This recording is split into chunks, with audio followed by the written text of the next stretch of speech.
are now locked in and listening to The Issue.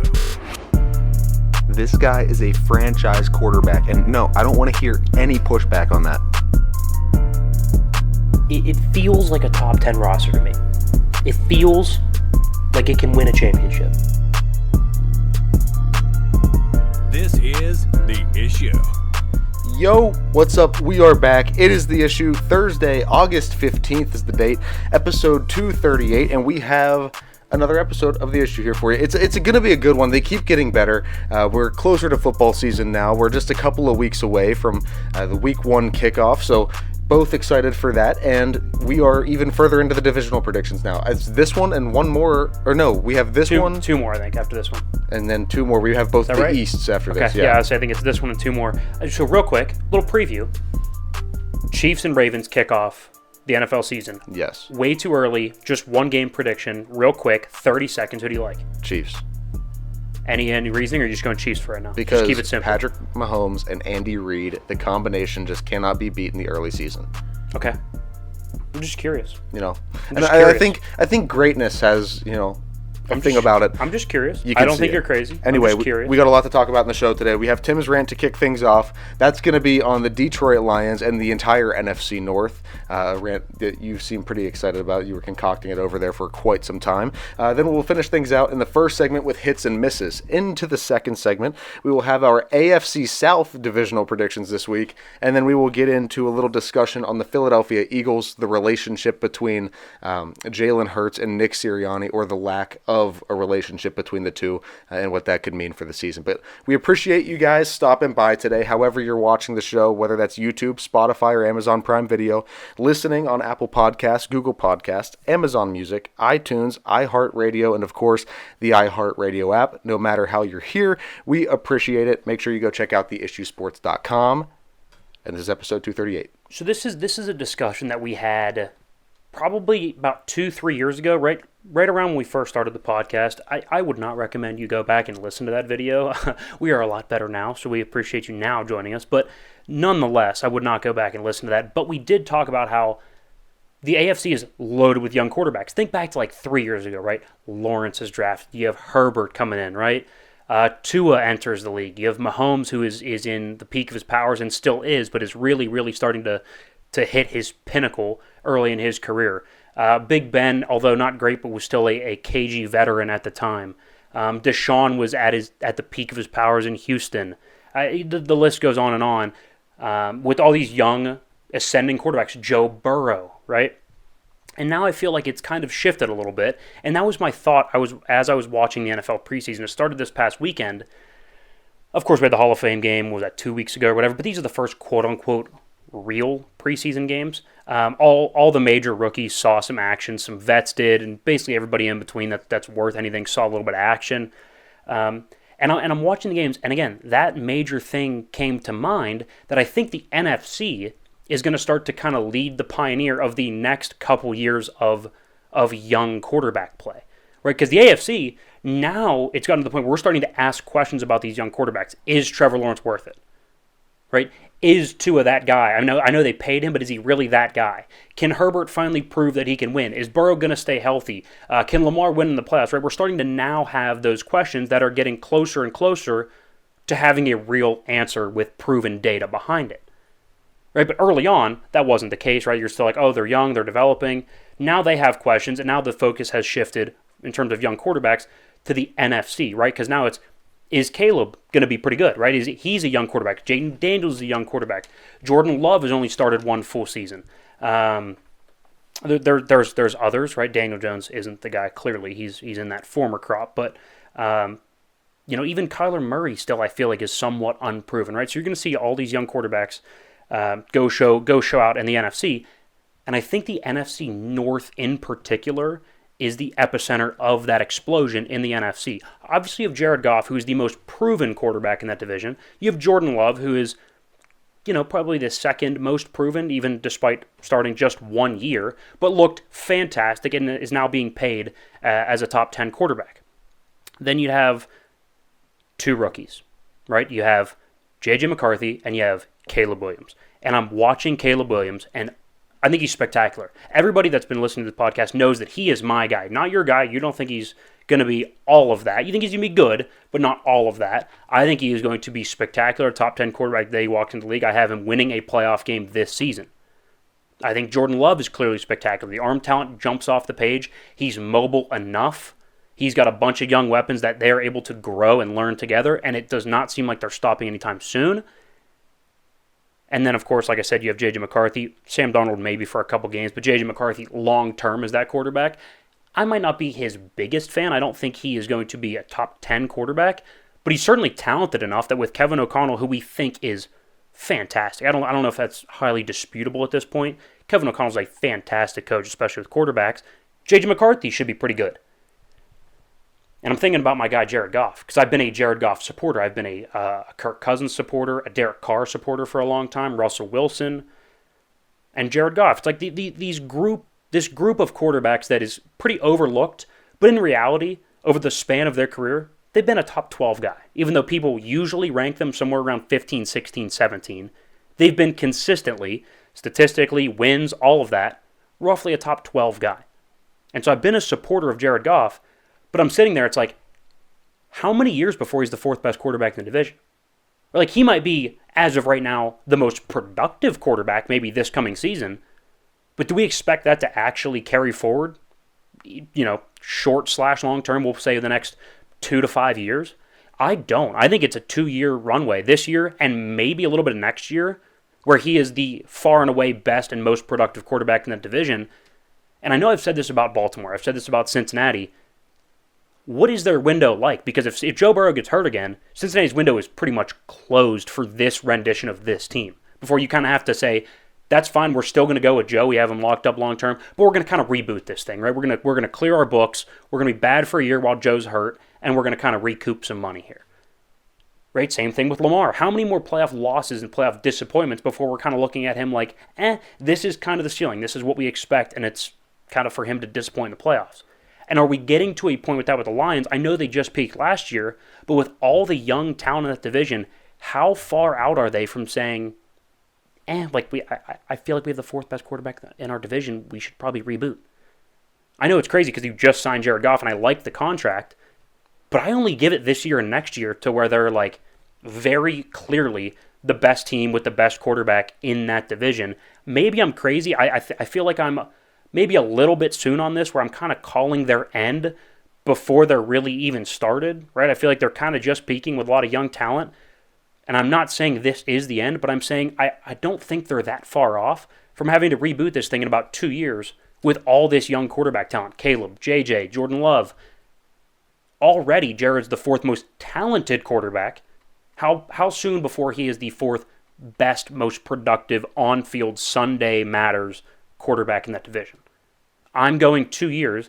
Again, I feel like I'm a little bit doomsday here. I'm not calling for their demise right now, but I'm saying just keep an eye on it. Keep an eye on the pressure with the Lions because it's real now. It's real. They're a real organization with a real coach, real GM, real quarterback. They have real expectations this year. Are they going to deliver on those expectations? How many years can they deliver on those expectations? I get what you're saying. Totally do. And the thing that you have to remember here, and I think the premise of it all, is that timing is everything, especially in the NFL. You have your windows, they open and they close quite frequently. You have to kind of hit things at the right time. That's why it's so hard to win a Super Bowl. You have to have the coach. You have to have the quarterback. You have to have the entire team, the framework built around everything. But you also have to be lucky. You have to have all of that come together in a time where maybe things are a little shaky in the division. Maybe the top dog for a while has kind of fallen off a little bit, like we saw in New England, and then you see the rise of the Bills and kind of Miami gets in there. Timing is everything in this league. You have to go off when teams are plummeting and rebuilding, and the division's a little easy. Well, guess what? That's probably going to be a pretty damn good window to go win it, at least obviously the division, and then get onto the conference championship and hopefully get to the Super Bowl and win it. So there's a lot of factors that go into it. I'm just saying I agree with you to an extent. I don't know how long that window lasts either, but I think it's a little longer. No. Back to your point where you have to get lucky. The Patriots had a dynasty because I know the Jets were good in a little bit, and those teams in the division were bad partially because the Patriots were so good, but that division was a tire fire the entire run. Absolutely. The entire run. Let's transition. All right, we got hits and misses coming at you now. Hit number one here. I know that this take isn't exactly correct, but it goes to my point of saying that I don't think Jalen Hurts is this generational talent. Do you remember when I sat there and said I think he's closer to Gardner Minshew than I think he's closer to Mahomes? Yeah, it was one of our he's closer to Minshew. It was one of our most viral TikToks. And I'm not saying that he is Gardner Minshew, and maybe he is a little bit closer to Patrick Mahomes, but my point being is that he is not one of those top flight guys. I just don't believe that's the case. And now him and Nick Sirianni are in the news because they don't get along at all. We're going to talk more about it in the last segment, last discussion of the day. It does not bode well for the Eagles. I don't know how I feel about him because they're such a talented roster. No. And he is a good quarterback. Not great, but he's a good quarterback. And so you'd think it'd be a first-place team, but I don't know. And well, look at any other team that has been hyper successful and won a lot. Their quarterback and head coach are like this. That's a relationship that has to be strong. But I mean, that needs to be strong. Well, no, but you at least have to have some sort of working, respectful Mahomes, relationship. Andy Reid, Brady, and Belichick. Wrong. That's I knew you were going to say that. They never once went out to dinner together. Never once ate a meal together. It doesn't matter. They hated each other. They didn't have any disagreement. That's what I'm saying. They had a respectful working relationship. You don't need to get along with them swimmingly. You need to be able to work together, though, correctly. For sure. And clearly, Jalen Hurts and Nick Sirianni didn't. How much of that is or how much of their late season meltdown can be attributed to that? Probably a good bit. A solid portion. And here's the problem: is Shane Steichen's not coming back, right? Maybe Kellen Moore. I don't view on the same level as Shane Steichen, even close. No. But he is. It's the people that he has succeeded with in the past: Nick Saban, Lincoln Riley, Shane Steichen. Those guys aren't coming back. So there's nobody coming to save Jalen Hurts' career. He's gonna have to do it himself, and I don't think he is that caliber of quarterback in the top 7 to 8 range. We'll get into more. I think he's somewhere between 9 and 15. We'll dive into it later. All right, miss number one. Juju Smith-Schuster was cut from the Patriots. Yeah. And I was an avid Juju guy. I have his jersey. I did not see this coming. Not even be able to make the Patriots. It's the worst roster in football. Yep. Can't make it. They have no skill position guys. No wide receiver talent whatsoever. He really fell off. That was that needs to be studied. Do you think that was a tough fall off. Do you think there is though a team out there like the Chiefs when he won the Super Bowl 2 years ago that will take a flyer on a veteran guy that doesn't have to be your best receiver? Can he be a good productive 3? Get out there and block. I feel like the possibility of him being a productive 3 is not out of the realm. Yeah. I mean, he's like the Lions, for example. You don't think he'd be a productive 3 for the Lions? They have Amon-Ra St. Brown and Sam Laporte as the tight end, but they don't have a ton of wide receiver depth. It's a good roster, but that's the one hole they have. You can't tell me he wouldn't be a productive 3. He probably could be. That would be my landing spot. Yeah, I don't know what the concerns are. And I don't think he could quote-unquote ring chase there. I think they have a real opportunity to win the NFC. And could he fit in there and actually go help them win the NFC? Maybe. I don't think it's crazy. Maybe. Hit number 2 here. The Cowboys are a circus. They're a circus. We've been saying it from the very jump of this podcast. They're a circus. I said it on Dak's first contract negotiation. You can't pay a good quarterback great money. They did. A line of mistakes. But Jerry Jones coming out and saying basically, oh yeah, we don't miss CeeDee Lamb. Did you see that quote? Yeah. Do you mean the guy that you paid all of the money to that was your number one receiver? That was well, they didn't pay him a lot of money yet. That's the problem. Yeah. He's holding out for a contract. It's you should probably pay him. You knew this was coming. Doesn't make any sense to me. Do you think he plays in Dallas this year? Real quick. Oh, yeah. No, I don't think he's going anywhere. They're not going to trade him. He hasn't requested a trade. It's a lot less contentious than the Brandon Ayuk. I think he plays unless he just sits out. No, I think he plays as a Cowboy this season. Okay. What does he get from sitting out? I think he's going to get his money anyway, but does that do him anything, really? I don't know. Keep some miles off of him. Yeah, I guess maybe. Miss number 2 here. We'll stay in Dallas. Trey Lance, the backup. I know we don't normally talk third-string quarterbacks on this show, but from somebody that is a former top 3 pick, somebody that the Niners traded multiple first-round picks to move up and get. Doesn't look good. That they gave him an opportunity, and it did not work, and now he's in Dallas, and he is underwhelming so far in preseason and in camp. My question to you, and I thought he was going to be a good quarterback. That's why it's a miss on my part, and I think you were kind of in the middle on him. do we think it? Can we finally put the nail in the coffin that he is a bust? Yeah. Yeah, I already have. Yeah, no, I think I already did too, but I guess maybe there's like a 1% chance because he's so talented. And what if Dak doesn't re-sign? You just roll it with Trey Lance next year. I mean, but I think that also speaks to like, I don't think they would. I was just about to ask you the question. If Dak doesn't re-sign and he ends up on a different team, do you think they go with Trey Lance? No. Or are they shopping elsewhere? No, I think you'd shop elsewhere. Which says I think there's a lot of options to shop elsewhere. I think, you go get a bridge like a Darnold or like a, what if in a year the Falcons say Kirk's, we're going to go with the young guy Penix. Kirk would be a good option. Derek Carr maybe. Which just shows how much of a miss it was with Trey Lance. Correct, yeah, correct. Hit number 3 here. Brandon Ayuk, and we talked about the Patriots with Juju Smith-Schuster. They were, had the framework in place to acquire Brandon Ayuk, offering him $32 million a year, which is by far the most that he has gotten as an offer from a team this offseason. Niners are somewhere around 26 to 28. I have no idea what Pittsburgh's in the market for, but it's not 32. That was the most that he was going to be willing to, somebody was going to be willing to pay him. And he basically vetoed the trade and said, I'm not playing for New England. What does that say about that roster and that team and that organization? And just like that part of the country, too. Who wants to play in that weather? Who wants to play in Foxborough but he if you're not willing to pay, guaranteed a championship? Yeah, but he seems willing to play in Pittsburgh. I know Pittsburgh isn't as bad, but still, it's not it's close. It's not like it's the West Coast over here. Yeah, but either way, I mean, I don't know. I think it says more about the franchise and the fact that the roster is just barren of talent. It's just falling apart quickly. It's just because if you would have offered him the chance to play in New England like 5 or 6 years ago, I'm sure anybody would have just jumped at that. Slam dunk, absolutely. But now they're having problems with player retention in the New England Patriots organization. Never thought we'd say that. Correct. Miss number 3 here. I've been adamant on this show, and I've been adamant to you that I think Caleb Williams is going to be a playoff-winning quarterback, and I just don't feel as good about it today as I did a couple weeks ago. I think I was wrong. I feel a lot better about him winning 2 playoff games. That's right. I was wrong that he would win 10 games and win a playoff game. I am amending my prediction. 11 games and 2 play. He is going to the NFC Championship game. He is right there with Brock Purdy or Jared Goff. That's right. I was wrong. Caleb Williams. You see what I deal with? I got you for a second. You see what I deal with? No, you didn't get me for a second because I know that you love him too much to even admit that you were wrong. He could go out and lose 14 games and you'd be like, the receivers. The offensive line, I'll tell you. Caleb Williams, I tell you what. Either way. I tell you what. I don't like that. I tell you what. I think 1 playoff game is way too much of a stretch, let alone 2.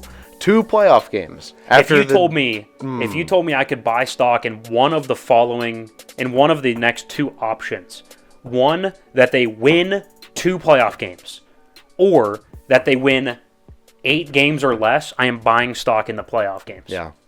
Well, I mean, I don't know. Maybe I should start to listen to you at least a little bit more about your outlandish theories because you did call Austin Dillon with the win on Sunday there. You said it at breakfast. Huge. You said it at breakfast. You teased it, and I said, really? Should I put some money there? And you go, no, he's not winning. And then you put money there, and he won. So finally, the betting gods have kind of came back to things and started to reward you a little bit. Usually, you can't hit a bet to save your life. No, it's been good. It's been good recently. The last 10 bets have been solid. Yeah, you're just getting ramped up for NFL season, man. We're gonna have a lot of bets.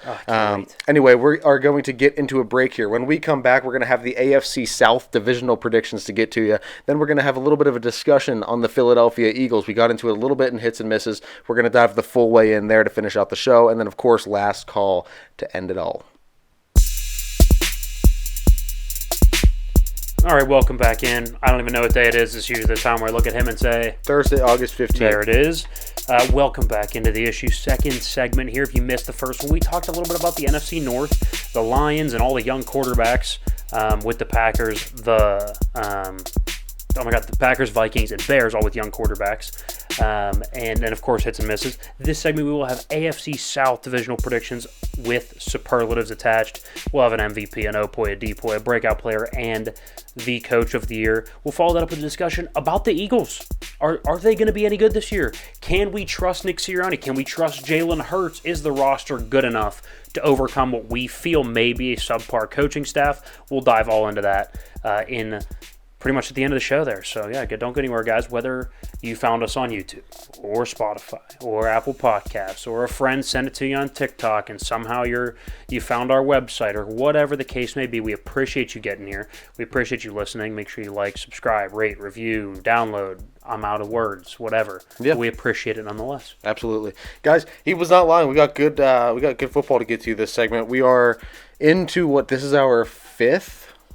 I believe you. No, I think 6th. This is our 6th divisional prediction. The AFC South this week. It's been good, guys. Go check out all the other ones. They're all posted on YouTube, and they're all in the same folder as well. So you can go binge them if you would like. You can go find all of the divisions there. But without further ado, let's hop right into this one.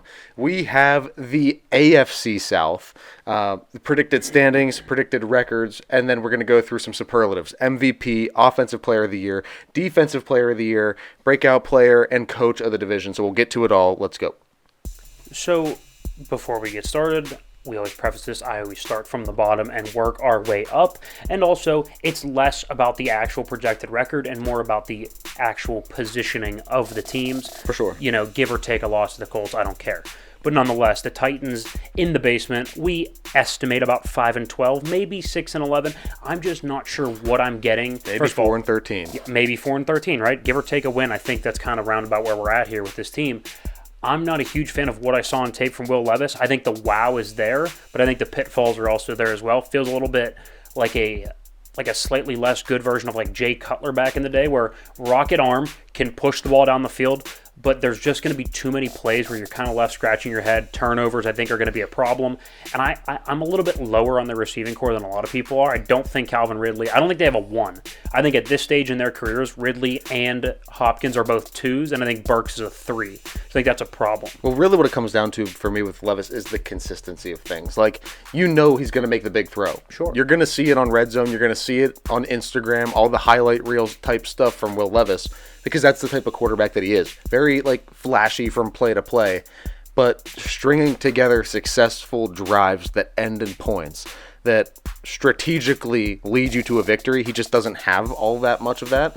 And I liked him coming out of college. I'm a big Kentucky fan. I liked him a lot. But I just don't see him being consistent enough to get anything meaningful done in Tennessee. I think that's a fair take.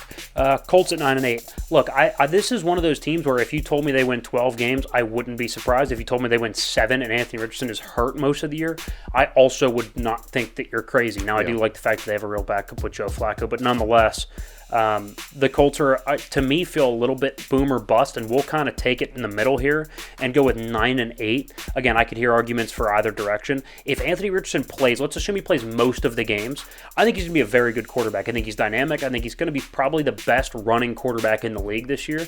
Yes, Lamar is great. Jalen Hurts is great. Josh Allen's great. But Anthony is that next level of athlete, and because he doesn't quite have the pocket thing figured out yet, obviously because it's only his second year, he played 4 games last year, I expect him to rely on his legs more than he probably should, but he's going to be dynamic with them, and so he'll be able to get away with most things. I think he'll get dinged up a little bit, and they'll be a good team fighting for a playoff spot. But the thing to remember is he has a frame more so like Josh Allen than he does like a Lamar Jackson. So he's going to be more durable. You'd think. Got hurt twice in 4 games last year, though. Yeah, but this is also what I was leading into, going to be a huge year for him. This has to kind of be where you start to pop. At least show flashes. You don't have to go win a playoff game. You don't have to go do anything to that level yet, but at least stay healthy, show that you can play, show that your frame and the way that you play and the style of your game means something. And it isn't a liability. I think here would be a question real quick to you.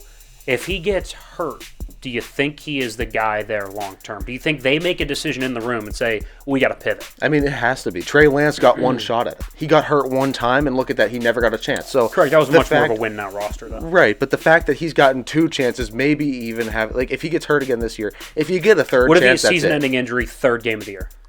Do you think that's it for him? No, I bet you he probably comes back the year after, but that's the last straw. I don't think they go much farther past that. If it was me personally, if I were the Colts and he got hurt again, I'd move on. I would agree. I think the Jags are in second place here. Roughly a 10-win team. Again, you could argue me either direction. Look, I just feel strongly that Trevor Lawrence is a good quarterback. I know there's not a lot of stats to back that up. The frame, the athleticism, the ability to throw on the run, the rocket arm, good accuracy. There are some weapons in place. Doug Peterson's a good coach with quarterbacks. Second year in that system, I have no reason, third year now. I have no reason to believe he won't take a slight step forward. I'm just big on Trevor Lawrence. I think he's a fantastic athlete. Is he great? Maybe not. But I think he's going to be a really, really good quarterback this year. This is another one of the teams that, like, you have to show it now. Like, it's now or never. I mean, how long do we have to let this thing kind of simmer before it finally takes for T-Law and starts moving? and this team in general? Yeah. This year. It's getting to the end. Now, question for you. Would it surprise you if the Jags and Colts flipped here? Because, no, 10-7, 9-8. I'm sure Anthony Richardson has a great season. Trevor Lawrence kind of underperforms again. Could you see it happen? Absolutely. And I think a lot of people probably in the media do have the Colts above the Jags. I feel like I've seen that more often than as we have it here. Okay. No, it wouldn't shock me at all. Texans, 11-6. I know a lot of people have them a little bit better. I do think it's reasonable to believe that there's going to be a little bit of a sophomore slump for C.J. Stroud. I still think he's going to be really good. I don't think there's going to be a doubt in anybody's mind there that he is the guy. I think he's going to still be, I think statistically he was a top 10 to 12 quarterback last year. I expect him to stay in that realm. I just think some of the plays down the stretch, they had a lot of last-minute wins. Yeah. I think some of that kind of evens out a little bit. So, say they stole 3 games last year on a last-second possession. Do they now only steal 1 or 2 of those, and it looks a little different at the overall record? Maybe. Yes, but I still think obviously it's a playoff team because they're winning the division. I still think it's a team nobody wants to face in the playoffs. I think D'Amico's going to get the defense fantastic. I just worry a little bit of a regression. Not much, a little bit. Especially in those close moments. Like offensive regression? Or just overall team regression? CJ Stroud / offensive. Okay. I mean, this is still, we have them a win above what they did last year. 2 wins above what they did last year. So it's not crazy. And I love CJ Stroud. I think he's going to be utterly fantastic this year. I think he'll be one of the best quarterbacks in the AFC. I think that'll kind of start to shine through more so this year than last. But, I mean, we definitely saw, the progression to get to that stage last year. Obviously, they win the division. He's going to win a playoff game or 2. I think they go make some noise in the playoffs this year. I like the Texans a lot. Them at number 1 feels really good. I agree. To run back through, Texans 11-6, Jags 10-7, Colts 9-8, and Titans at 5-12. There we go. All right, superlative time. So we're going to start off with the MVP of the AFC South. This is your guy, C.J. Stroud. Yep. I think at the end of the day, we always talk about value here. That's why you could argue Brock Purdy's the most productive player in the NFC West, but he's not the most valuable player. He's not the most valuable player in his own offense. He's not the most valuable player in his own backfield. C.J. Stroud is the most valuable player easily in this division. You could argue outside of Mahomes and maybe Josh Allen in the entire AFC. What is that franchise without C.J. Stroud? I mean, they were turmoil with Davis Mills before they got Stroud. Oh yeah. The post Deshaun Watson mini era has been horrific. Yeah, horrific. And it exposed a lot of problems in the front office. A lot of different stuff. He quieted a lot of different. I guess he put out a lot of fires. Yeah. No, I agree. All right, offensive player of the year. I would go Trevor Lawrence here almost because he got second place here for our MVP, our personal MVP voting. I think there's an argument I would switch him, but I'm more of a T-Law guy over a Stroud guy. Right now, I think CJ is probably a little bit better long term, but T-Law is my guy. But, this is a good nod for him to get Offensive Player of the Year. I do think he's going to be productive. I think the only way they even get close to 10 wins is if he's productive. So this is almost one of those where, he's going to have to be what we think he's going to be if we think the Jags are going to be what we think they're going to be. That makes sense? That makes a lot of sense. Okay, breakout player of the year. Or DPOY. Defensive player of the year. There we go. We're actually going to stay in Jacksonville. I don't think there's a ton of defensive talent here in this division. I would go Josh Hines-Allen, formerly known as Josh Allen, the edge rusher from Jacksonville. I just don't view this division as studded with any real talent. I don't. On the defensive side of the football, who else are we gonna pick here? Jeffrey Simmons from Tennessee, or I think we could see one emerge on the Texans this year just because there's going to be more of a focus on maybe defense. Will Anderson, the edge rusher. That would probably be our breakout player. We have a different one, but that's like a honorable mention for breakout / defensive player of the year. So this makes sense for I think Josh Hines-Allen's the best player. All right, let's go breakout player of the year. I think Josh Downs in Indianapolis is fantastic. He's a wide receiver on the outside, a little bit smaller. almost like a Tank Dell type, body type. Yeah. Really, really productive last year. Was even better when Anthony Richardson was his quarterback. Still good with Gardner, but I think he's going to be really good this year. And look, good coaches scheme open good receivers. I think he's a good receiver with a great head coach that's going to get him open. Honorable mention here. I think Anthony Richardson kind of fits in the breakout player spot pretty well too. Like, Sure. If the Colts are going to get to what we think they're going to be this year, that's going to be good. mainly attributed to him. Yeah. And we haven't really seen him break out yet. So just a quick honorable mention. I to agree. throw that in. I All agree. right, let's finish things out. Coach of the division. Shane Steichen. Now I know it's crazy because 9-8. He's a second-year head coach. So is D'Amico, and we have D'Amico winning the division, and he won a playoff game last year, and Steichen didn't get to the playoffs. He's finishing below him this year. I just think he impacts winning more than any coach in this division. That's fair. I'm not saying D'Amico's not a good coach, but if for some reason he were to be out and Bobby Slowick, the OC, was to be head coach, I still think they're a really good football team. Are they 11-6? Maybe not. But if you take Shane Steichen away from the Colts, I don't know they win 4 games. I think he's that important. I think he's that important to Anthony Richardson. I think he's that important to the offense. He's a mastermind. I think he's one of the best offensive coaches in football. I mean, we've seen what's happened. Left Herbert. Herbert hasn't been the same since his rookie year. I still like him. We still like him. But has admittedly not been the same since he had Steichen. Right? Carson Wentz's best year was with Shane Steichen. Right? Phillip Rivers' best year was with Frank Reich / Shane Steichen. Jalen Hurts' best year was with Shane Steichen, right? Like, there is a direct correlation here. I think it's going to hinge a lot on how do you make Anthony Richardson work. Like, now you have to make him work. How does he look? Sure. Like, what can you do? Well, that's his entire job. Anyway, run us back through. CJ Stroud, MVP, Offensive Player of the Year. Trevor Lawrence, Defensive Player, Hines Allen, Breakout Player, Josh Downs, and Head Coach, Shane Steichen. There we go. All right. You can go find that on all the social medias. It's posted on Instagram, TikTok, Twitter. We kind of touch on it on all of our social media, so you can go find those in the link, theissuesports.com. So go check that out. We appreciate it. But we have a discussion to get to on the Philadelphia Eagles, Jalen Hurts, Nick Sirianni, the relationship that's there or the lack thereof, as I mentioned earlier in the show. It's no secret to anybody, I think, especially if you're a Philadelphia fan or just anybody that follows around with the NFL just as a whole, especially as we get closer to the season, that things and tensions have always been kind of there with Jalen Hurts and Nick Sirianni, and it doesn't seem to be getting better. I don't like that, and I think that's a bad temperature. It's a bad thing to carry into the season. Like, having the two most important positions, arguably, on the football team are the head coach and the quarterback. If you don't have any sort of working relationship there, there's going to be an issue. Now, you mentioned earlier, like, they don't have to be best friends. But at least they have to be able to work together, get along, have a common vision, and be able to drive that team there. What do you think about it? I mean, so let's just go from a let's strip it down. No names, nothing. Just hypothetical. Football team has a head coach who has the following criteria. First year as a head coach, offense looks completely inept until about halfway through when he gives play calling duties to somebody else. Offense then looks really good. The following year, that offense absolutely excels. It's fantastic under the coordinator, and this coach does not have any play calling or offensive duties in this regard. That coordinator pops, ends up leaving for another job. The following season, that head coach is then seen yelling at fans, is seen with somebody on his staff, a glorified bodyguard, pushing a player on the field. Oh, and by the way, his team melts down the stretch and quits in a playoff game. We're like, those are all very big red flag, glaring issues for a head coach. Right? That is on the job resume. Leadership has to be number one. Right? Has to be number one. And those are all areas where clearly the leadership was not at the level requisite to be an NFL head coach. Point blank, end of story. And that's Nick Sirianni's tenure in Philadelphia. Right? Clearly he's not an idiot. Clearly he has some ability to coach. To say he should be an NFL coach, that's a bridge too far, obviously.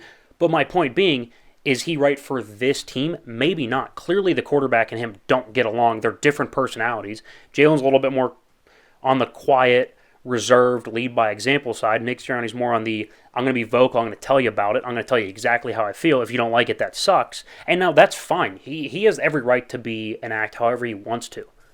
But that doesn't mean that it's necessarily the best for winning. And at the end of the day, this franchise and every franchise, the goal should be, how can we do everything in our power to win football games week after week and put together a good season, and come playoff time, can we win that game, next game, that game, next game? And I don't know if he fits into the recipe to do that consistently long-term with this quarterback. I just don't. I mean, listen to this headline. Have Jalen Hurts' independence and other team issues rendered Nick Sirianni irrelevant with the Eagles? The guy went to a Super Bowl 2 years ago. Is he being rendered irrelevant is now the headline 2 days ago on the Inquirer.com. 2 days ago. That's not a recipe for success whatsoever. We can't forget that, like, stories like this, headlines like this, all it does is create noise. And noise historically destroys football teams. It destroys organizations. It destroys businesses, no matter what it is. If you want it to crumble and you want to watch it crumble fast, add some drama. Throw something in there that stirs the pot the wrong way when you don't need it to be. Winning in the NFL is hard enough. Winning in the NFL while you're disagreeing with your head coach and your head coach is disagreeing with you and he's giving you all sorts of shit and you don't know how to really take it because you're still a player underneath of him and you have to be able to make him happy and be able to make sure that he keeps his job so that you keep your job. It's a fine line to walk, and it throws an extra piece into the mix that just makes it more complicated. So do you think this is still a division-winning team this year? I think so, just because I think they have the most talent outright in the entire division. I mean, I don't think Dallas is sound enough either to put together a division-winning season, and I don't think they have the pieces to do it, and I don't think Jerry's the right guy to do it. He's been spending his money in the wrong places. No, I agree. I think the addition of Saquon's going to be insane. So you now have the most powerful roster you've had if you're the Philadelphia Eagles. If you don't win the division this year, that's a disappointment because the Giants suck, the Cowboys suck, and the Commanders suck. There's no reason you should not win this division. And we're gonna get through this division next week. No, I know. And I think I agree with you that they're still going to make the playoffs. But if I told you there was a team last year that was, the run game was good, the offensive line was good, quarterback was productive, they have good wide receivers, front seven's good, secondary's very, very bad, and they lost, 7 of 8 down the stretch, and then they responded by getting a running back. I'm not sure that getting a good, not great running back solves any of their issues. I'm not sure that getting a slightly better version of DeAndre Swift and Saquon Barkley is actually what the team needs. Well, I think what they're doing is they're leaning into their identity, and we always talk about how that's a good thing. Their identity is ground and pound, smash mouth football, and it works for them, and then they throw off of that. And I firmly disbelieve that Saquon Barkley is the running back to do it. I firmly do not believe that. I think he's going to throw a wild card into the mix. I don't think he makes it till the bye healthy. Really? I don't think he makes it to the bye healthy. I think I am not a huge Saquon guy. But, okay, now second quick question. Do you think Jalen Hurts is the long-term franchise quarterback there? I guess he already is locked up to a deal. Do you think Jalen Hurts wins a Super Bowl as an Eagles quarterback? I think if he does, this is the year to do it. I don't think this is the year. I don't think he does win one at all. In fact, I don't think that he is a starting quarterback in 5 years in this league. Wow. That's a hot take. I need to see 5 years. Yeah. I need to see any. There's zero proof of concept that he knows what he's doing outside of Shane Steichen. Zero. None whatsoever. None. We'll see this year. We're going to find out. Anyway, that's kind of our take on the Eagles. You'll get more of it next week. We're going to dive into the NFC in depth in our divisional predictions. So, stay tuned for that. Follow the show for that. And we will have that for you next week. But we're going to finish things out here like we normally do. We got last call this week, a bourbon draft. I did not prepare a list. I have a pretty good mental list. Yeah, I do too. I got nothing. So I think we're both kind of going off the same thing here. So go ahead, get it kicked off. You get the first pick. So, I mean, we're going to do like normal bourbons, right? Like I'm not doing, double eagle, triple rare. That's like $7,000 a bottle. That's just not, we're talking like, I don't know, anything like 200 and under. Yeah, like 150, 200. Like, if you can't find it in, like, your entire state and they make, like, 10 bottles a year, I'm not counting we're not adding it. That's Okay. not real. Go ahead. I would go just regular Eagle Rare. Okay. I think it's fantastic. Okay. It's absolutely fantastic. That's a good one. I'm not a bourbon snob, so I'm not getting into tasting notes. I'm not, No, I'm not doing that either. I'm just doing what I like to drink Sure. best and kind of a brief Yes. description why. My number one pick is going to be Blanton's. I love it. Sure. Now, that's one that's a little more rare, but, like, everybody knows what Blanton's is. Yeah, it has everybody the knows cool what Blanton's is. bottle. It's got the horse figurine on the top. Sure. It's really cool. Spent a lot of time in Kentucky, so it's kind of, it's sweet. It's Sure. a nice little staple there. I'm going to technically go with a rye, but it's an Angel's Envy rye. That's a I good love one, a too. good rye. I know it's not technically a bourbon, but same general family. Well, we can make this bourbon whiskey draft. Sure, yes, bourbon whiskey type draft. Yeah, Angel's Envy rye is fantastic. All right, I'm Hard gonna to go, find. I'm gonna go Woodford Reserve, more specifically double Double oaked. oaked. Double oak's great. That's- little smoother. Yeah. Yeah. 100%. I do like normal Woodford, but if I'm doing that, that's more one that I'm mixing and like putting into an More old of an old fashioned. fashioned, yeah. But like a Woodford double oaked, if you're not drinking that either neat or on the rocks just by itself, I don't know what you're doing. That's a great, absolutely great bourbon. I'm gonna go with the Basil Hayden's Toast. Fantastic. Just a little bit of a smoky something on the back end. I don't know, but it's fantastic. All right. Yeah. I like that. I can't believe it's lasted this long. I got all three that I wanted. Buffalo Trace. Yeah, Buffalo Trace I'm is taking good. Buffalo Trace at my 3. Not bad. A little more value than some other ones on this list. For so sure. It's good. I like it a smart. lot. That's more of like my everyday. It's a little easier to find than most. Sure. Now it is. It used to be terrible to find. Yeah, it's gotten around a little better. So Buffalo Trace is my 3. It's good. That's it. We're doing 3. Yeah, that's it. Guys, that's the show for today. So make sure you go follow Instagram, TikTok, Twitter. You can find all those in the link tree and in the links below in the episode or video wherever you're watching on YouTube, Spotify, Apple Podcast. It's all down there. So go to theissuesports.com, follow the show. We will be back next week with the NFC East predictions, and that was The Issue.